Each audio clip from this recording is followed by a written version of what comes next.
last day, 66% of Americans had a cup of coffee. And so if you don't have a program to capture that, or you are not helping them get to that coffee, that's a huge miss in sales. Welcome to the Modern Hotelier, hospitality's most engaged podcast. Steve, who's on the program today? Yeah, David, today we have on Gage Johnston, the marketing manager from Dalla Corte. Thanks for sitting down with us, Gage. How are you doing today? I'm doing great. I'm excited to be here, be a part of the podcast, and share some insight I have from my background in coffee. Awesome. All right, great. So we're going to dive in. We're going to go through a lightning round. We're going to get to know you a little bit better, your background, your career, and then we're going to jump into some industry topics. Sound good? I love it. Let's rock and roll. All right. What's something you wish you were better at? So I try to make time for extracurriculars and hobbies among all the travel, among all the work. I'm really getting into violin now, and I just don't spend a whole lot of time with it, but I'm still keeping on the train.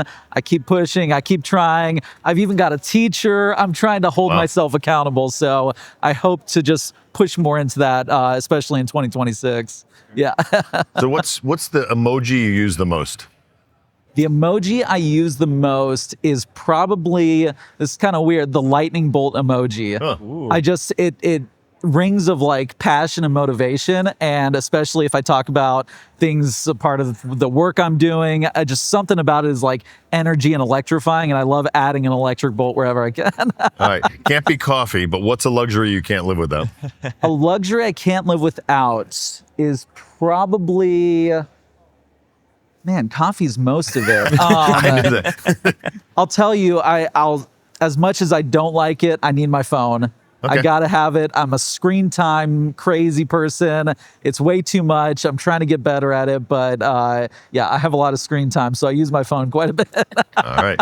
Now, if you had a time machine, are you going to go to the future or to the past, and what year are you going to go to? Ooh, I would have to go to the future.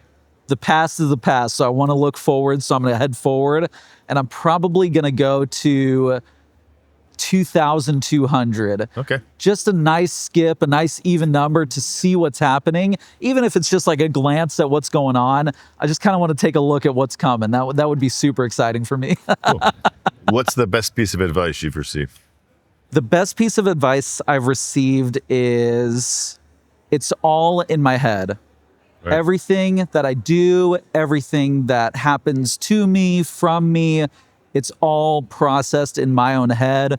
There's nothing else anybody does that can change that. It's in my own head.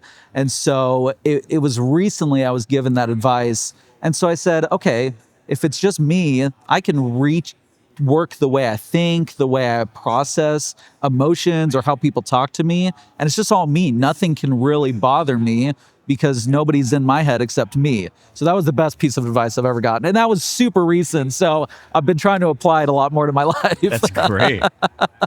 What's your favorite city and why? Favorite city? Oh my gosh. It would have to be Tokyo, Japan. I absolutely love Tokyo. I love the Japanese culture. I fell in love with it at kind of a young age, and it was really not anything about it other than just the appreciation of the food to start, and then the people, and having visited Tokyo and gone to Kyoto and a few other places. I really do love Tokyo, Japan. It's one of my top cities. That's great. That's great. So now we're going to dive into a little bit about your background, what makes you tick. So let's do it. You traveled around quite a bit growing up. You were born in Savannah, grew up in California, traveled around, also lived in Japan for a little while, well. How did that shape you into who you are today? So I think the moving around constantly was just the adaptability. So understanding how to get into a new environment and really mold myself, the people around me, the community, into some new form of relationship that changes between cultures. I mean, it's even state to state, city to city. It's just an amenability that comes along with it of getting into new relationships, getting into new communities, and just really being able to thrive no matter where I'm at. And so I use that nowadays, especially if I'm traveling for work or for shows or to talk with people, meet new people. I use that same attitude that I grew up with, where it was like, I just want to get along with the community and enrich the community I'm in no matter where I go. So it helped me out a lot. And sometimes times it can be challenging. It can be challenging to be in a new place, especially at a formative age, at a young age. It can be difficult, but I really do think most of those challenges made me into a better person now in my work. That's great. I like that answer. Yeah. So you went to Fort Hays State. You got your degree in philosophy. What led you there and what led you to that degree? So I started I'm a non-traditional student, so you'll love this. I started college right out of high school. I went to a local community college, tried for a couple years. I just realized I wanted to be hitting the ground running, doing work, being busy, like getting out in industry and just being a part of something bigger. So I stepped away from college. I didn't think it was something that I wanted to follow. It just wasn't clicking at the time. Also, 18 is still a really young age. And so to force into a path, like some people have it really figured out, I didn't really have it figured out yet. And so I went away. I started working in coffee. I started working in some other industries. And that's where I fell in love with the coffee industry now. But more importantly, as I got older, I realized I can use what I've learned in industry through my experience, through my newfound wisdom to go back and finish a degree. And so that's when I got involved with Fort Hays and was like, I just want to finish off my degree. My first step into college was, no surprise here because I'm a little bit crazy, astrophysics. That was my very first track. Wow. I did plenty of calculus courses, physics courses, computer science. I was doing pretty well, but it just was a lot of friction in my own head. And so I stepped away. I did a lot of insight and introspection on myself, what I like. And I came out of it really knowing that I like philosophy and I like asking deep, complex questions that are a little bit bigger than reality. So I went back, I said, what do all the great physicists in our universe and our timeline have ever done? They were also philosophers. And I was like, I can use that power of my physics to put it into something a little bit more metaphysical. So that's why I enjoy it. That's great. That's great. And, you mentioned before that you've traveled a lot. That's one of your hobbies. You're always traveling. Japan's your favorite place. Where's a bucket list place that you still want to hit? Oh, bucket list. Let's see. I think Australia. I have to get to Australia. I haven't been there. Big coffee scene, really intense coffee scene. I want to experience it. I want to observe it, but also it's just a long place away to get to. Right. It's far away and it's sometimes seems unattainable. I mean, my Japan flight was a lot shorter than an Australian flight. So it's one of those things that is kind of just out of reach enough for me to not jump yet, but I need to take that leap. So it's on my bucket list to get to Australia and then hop over to New Zealand too and experience the Kiwi vibe as well.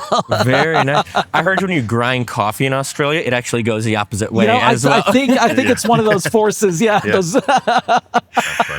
So that was great. Now we're going to dive into your career, how you ended up with Frankie and Dalla Corte. So you are very passionate about coffee.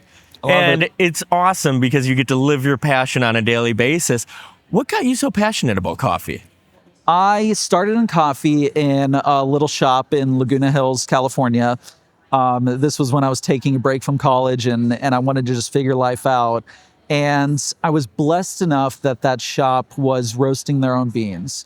Not many shops do that. And so I got early access to understanding the supply chain of coffee. So coming from the farm to America to be roasted and served as espresso or whatever beverage you have. And something clicked about it early on that I was like, I want to support the supply chain.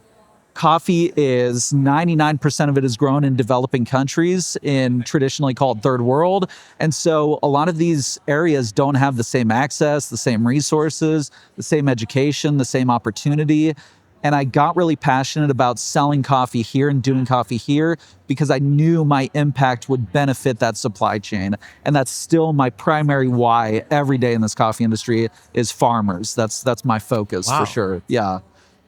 Right, so we go through some of the jobs in San Diego. You worked at Bird Rock, Yep. Nostalgia, Fringe Coffee. What did you learn from those experiences that you take with you today in your world of coffee? Sure, yeah. Bird Rock was huge. So after I was done with the little shops, I was kind of bouncing around getting the experience. Bird Rock Coffee was one of those locations and roasters in San Diego County that was on a pedestal. It was sitting up top, and baristas tried to apply there to become better baristas, to become better professionals. It's really well renowned for its coffee program. The owner, Jeff, is amazing. He's been sourcing for 30 years now. And so he's done a lot for the community, and I wanted to be a part of that. I knew I could learn a lot. So Bird Rock is where I learned all my fundamentals: how to taste coffee, how to roast coffee, how to run an operation, how to run a cafe, how to really build out a good coffee program that supports the supply chain. I went over to Nostalgia. That was a startup. So me and Taylor Fields started this company that was a roasting company. I figured I had learned everything I could from Bird Rock. Right. And so I was like, I got to start up something. So we started that up. We ended up creating a product that was a steeped coffee bag. We pitched that to angel investors, got a $5 million valuation on the invention that we made. So that was a lot of fun. I learned a lot about starting up. I learned a lot about successes and failures too. We failed on a lot of things. We got ahead in a lot of things. So that was where I really just understood what the actual industry was about. And then Fringe was one of those passion projects where we brought up coffee from developing countries to grow in San Diego County.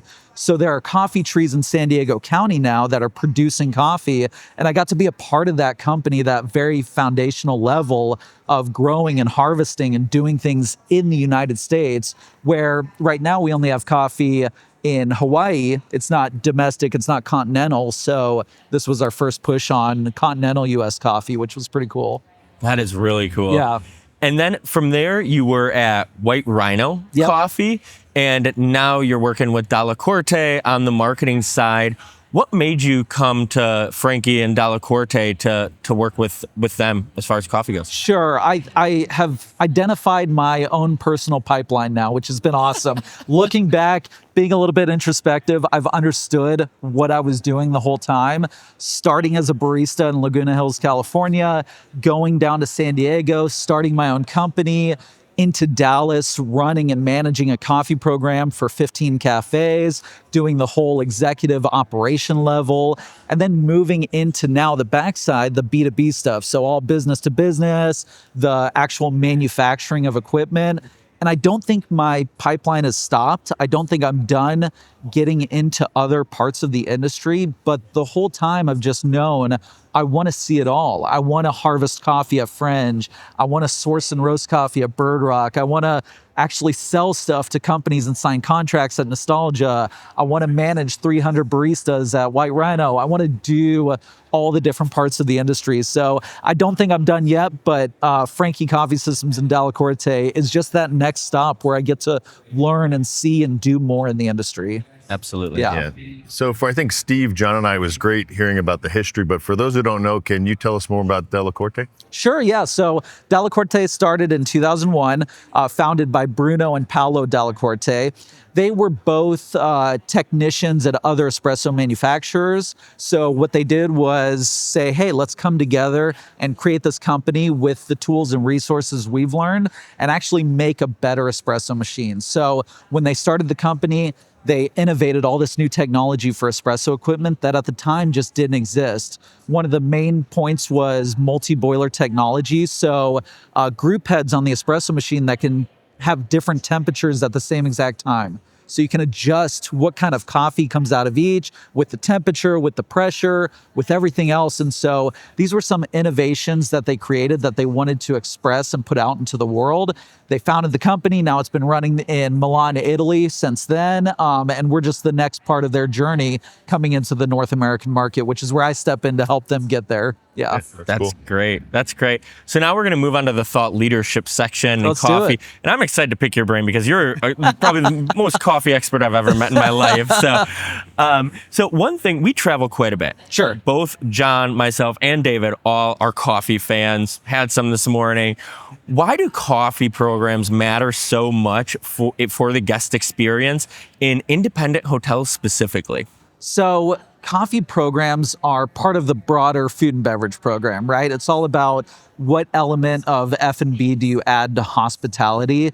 And it doesn't have to just stop at resorts, at high-end hotels. It goes all the way down to even economy hotels, budget hotels. But we stop here at independent and boutiques because we know there's a gap. We know there's something there to have further development to elevate a food and beverage program. And there's most often more consumer sentiment toward coffee programs than even just food and other beverages in general these days and age. So it's often coffee purchases that are driving some of these things. It's not necessarily high ticket food items. It's not like the most crazy cocktail you can imagine. Espresso martinis help out a little bit, absolutely. but use a coffee component, right? So we understand there's a little bit of a gap right now in consumer expectation for the beverages they actually want, which are coffees. A fun statistic I always throw around is last day, 66% of Americans had a cup of coffee. And so if you don't have a program to capture that, or you are not helping them get to that coffee, that's a huge miss in sales. So that's our goal as a solution, is coming in and helping build out those programs. Well, and I guess it just kind of clicked for me with this, like in food and beverage programs, people focus on local food, local sourcing, and like what a great opportunity to connect that local coffee shop to that local experience as well. 100%. You don't have to do your own thing. Use local resources. And people often think, okay, well, I'll use a local produce vendor. I'll use something local. Do a partnership. Be strategic about a local partnership where you can put some coffee brand that's really well appreciated in the community into your space in some way, and people are going to love you even more because, one, they don't have to walk out the door to go find that roaster, to find that local company. Two, that local company is going to come and be the experts for you. So you don't have to hire on baristas or learn all the coffee like I do to run a coffee program. You have those experts in your community and they want to be a part of that growth too. So leverage those partnerships from that community and don't try to come in and say, hey, we've brought somebody with us. That's not going to go well, especially for independent and boutique hotels. Utilize those partnerships within the community and really build that outreach through some of those strategic initiatives. Well said. Well said. You've touched on it, but dive a little deeper. What are some of the mistakes that you see that hotels make when they're trying to implement a coffee program? Sure, it's a lot of standard menu application. So what everybody else is doing, we're going to do. Implementing an espresso martini with no further innovation, but just having the espresso martini. I can throw a stone and hit 20 spots right now that have an espresso martini, and they all probably taste pretty similar. So how are you being innovative beyond that? It's one, about the innovation, two, about the convenience. Is your shop convenient enough? Do I have to navigate through the lobby, figure out where the coffee is, figure out where good coffee is sourced? I don't want to have to bother with that. So one, I want some innovation. I want something new, evocative, some new creation that really highlights your space. Two, I need it in some convenient format. So those are the two things that are often lost. And operators often assume, hey, I need a lot of labor to do those things. That doesn't need to be the case. We don't need a lot of labor. We don't need a lot of infrastructure to have some of those minor innovations that really set you apart from the competition, right? Absolutely. So how do you see technology evolving in the coffee industry that's going to shape hospitality? Sure, there's a lot of talk about automation and AI and all of these big words, all of these automatic functions. I really do think a more appreciated approach to automation is what's going to propel everybody forward. Consumers are okay with it. It's often more of an operator concern of, I don't want the automation, but consumers are fine as long as they're still being met with their other demands of new and innovative ideas, convenience, high quality, and even some partial staff attentiveness. So don't fully automate. Apply minor automated solutions that free up your staff to do the important things that they could be doing to really elevate that guest experience, right? If I've got a limited maid service for turning over a room, they don't have time to add a nice little swan in a towel on the bed, or leave a handwritten note, or do something out of their way because they're so focused on just getting through all the rooms and getting it done, where a lot of those things can be automated. Same with the coffee shop, right? If I'm not focused on getting the exact steamed milk for my latte, the perfect temperature, the perfect shot, I have time to focus on the guests, to ask them how they're doing, what their plans are in the city, offering my local advice. Hey, go check out this speech where nobody knows. That creates that emotional connection that keeps people coming back. If I'm totally focused on making the coffee beverage as perfect as it can be, I'm not engaging with that guest and I'm losing that emotional connection. So automating some of those things through innovative coffee technologies is essential. What does that look like? What does it look like an automated coffee shop or automating more processes? Sure, yeah. So automation can come in a few forms. It could be some light recipe maintaining automation. It could be fully automatic solutions where guests walk up and select the coffee they want from a micro market and then walk away. What guests really want is not either the totally manual thing where they have to do it themselves, or the totally automated thing where it's like, hey, nobody's there to engage me. They want something in the middle where I still have somebody in front of me, but they're focused on me. They're not focused on doing whatever they're doing. I get that emotional connection. So in coffee equipment, it looks like automated milk steaming solutions. It looks like automatic recipe mapping through Grinder and the machine. So I don't have to focus on that component of the coffee beverage. I can free that up with automation and focus on the guests. So it's a hybrid model operators should employ for the coffee program to really capture that guest engagement. Very smart. Yeah, Very smart. Yeah. So you gave a lot of great information for hotels. So kind of as we look at it, to actually start that coffee program, to grow it, what are just maybe some simple, advice that you would give to hoteliers just to get started, to grow it and start somewhere to get to eventually maybe the promised land? Sure, yeah. Ideally, we get better business, right? The rising tide floats us all. That's what we want. That's the end goal. For starters, focusing on what your guests actually want is essential. And it's something I often see missing among all operators, is not just sitting down and understanding what their customers or their guests or their any sort of occupants want from that facility. They're just focused on creating something that they think will work. But it's really easy to look at your customer journey and understand which gaps are actually missing in that customer journey, all the way from brand awareness, right? How do people find out about my hotel, to the guests checking out and leaving and maybe hopefully coming back at the end. But what does that entire customer journey look like? And is it being made the best way they want it to be made? So just mass over all the hotels, two big things come to mind that are really easy to implement: convenience and innovation. So making my coffee program super convenient. How easy is it to access? How easy is it to get a good quality beverage? The second one that consumers want is something innovative. Am I well known for a beverage? Do I have a sparkling orange juice coffee that nobody else makes? Am I known for something that's innovative, maybe a little evocative, but draws in that attention? That's what guests are wanting out of lodging, especially this year and into next year, is just something innovative. Like I can go anywhere and get an espresso martini. What's setting me apart from that competition? And guests know that. They know there's differentiators that they can source. So we talked about automation a little bit, but is there anything else on the operations side that can help hotels be more efficient while still delivering that high quality barista level experience? Yeah, I think it really is about training programs. And that's the best part about partnering with somebody local who runs a coffee program, who has coffee shops already, because you can leverage those standard operating procedures, right? Those SOPs that make training really easy.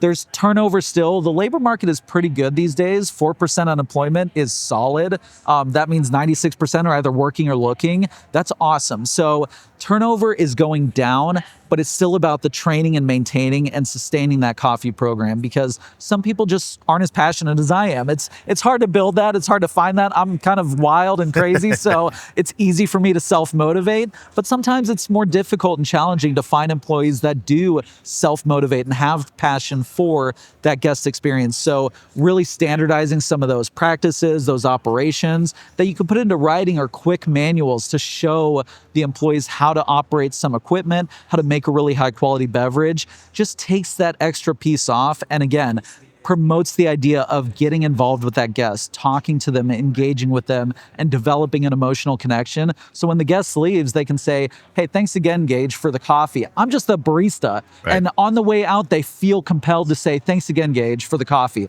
That's the goal. That's what's driving that emotional connection.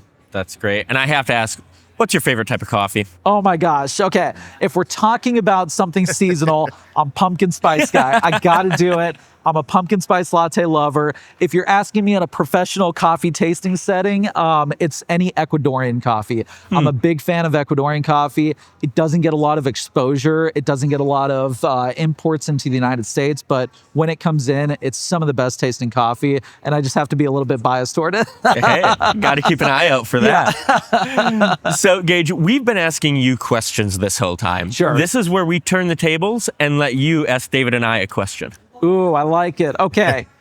You're the industry experts. I'm calling you that. You've seen it all. You've been interviewing a lot of people. What are some, maybe one or two of the biggest trends you see coming in 2026 for boutique or independent hotels? What's going to be a big driver for the next year? We've been talking about hyperlocal this year, and I think people are finally seeing, especially indies, how important it is to be connected to the community. Sure. And so we're not only going to see like more partnerships, things like that, but especially in those boutique hotels that might be smaller that, hey, maybe they don't have space to have their own, full coffee shop. They're going to have somebody come in and help them, or a spa might be outsourced instead of somebody in, but having those partnerships. And then I think we're going to see a lot more hyper personalization as well, where you walk in. I had an experience where I parked my car.